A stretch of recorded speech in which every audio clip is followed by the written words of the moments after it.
This is the Bush Whisperer coming at you from above Sepheroth, Simonstown, the southern tip of Africa. I'm here on the mountainside where I climb every morning, and I thought to share a few thoughts with you. The difference between Chakras and Sepheroth.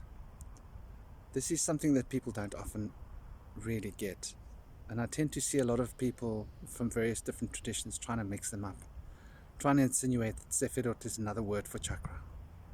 I want to correct everybody there. There is a very profound difference. I was initiated into the Kabbalah when I was very young, and I spent between 20 and 25 years traveling, a bit less than a quarter of a century. Probably more than 10 years of that in India. Don't know how many years in Sri Lanka or how many years cumulatively in Nepal. Trained in various different ashrams with different gurus. And I lived in the jungles barefoot, different places. Lived in the Himalayas. Lived all over India. I practiced and lived the life of an ascetic, living in caves, making jungle dwellings, living in temples. That was my life. So when it comes to chakras, I know them quite well. When it comes to Sepheroth, I have a deep experience. It goes back a bit less than 4 decades. So what can I tell you about chakras and Sepheroth? Basically, the difference is quite simple.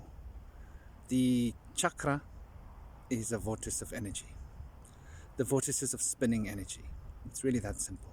The Sepheroth, or Sepheroth, depends how you like to pronounce that, is a container of thought energy.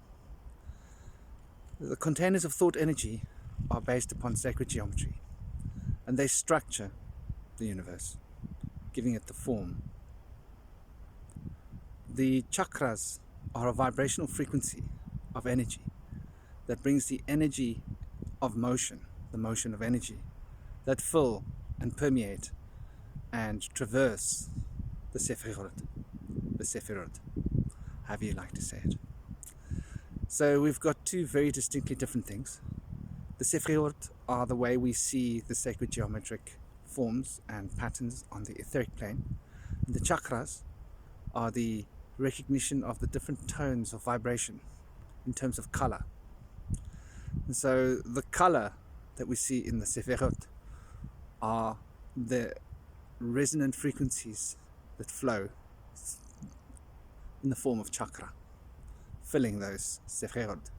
And the shapes and forms that we see those colors taking in the aura are the structure that is bound by the containers of the sephiroth. It's really that simple. We can speak of Idda, we can speak of Pingala.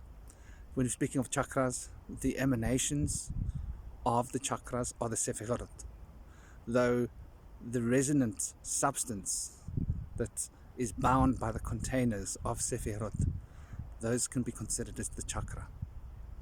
So next time you hear people trying to confuse those two terms and tell you they are just terms from different traditions that mean the same thing, they are not. They amount to a very similar reality. What happens to the one happens to the other. There's a golden equation here. What you do to the chakras is found in the sephiroth. How you affect the sephiroth reprograms the chakras, because Idda and Pingala are two emanations of the Sushumna. In the same way that the astral field and the etheric field are the polarized extension of the causal reality, the causal field. So there's a little bit of insight. There's a video that I did specifically going into this in much more depth. It's on YouTube. I will link it in here. Follow the link and have an absolutely awesome, gorgeous day. Don't forget to smile. Life is super short. Om Shanti.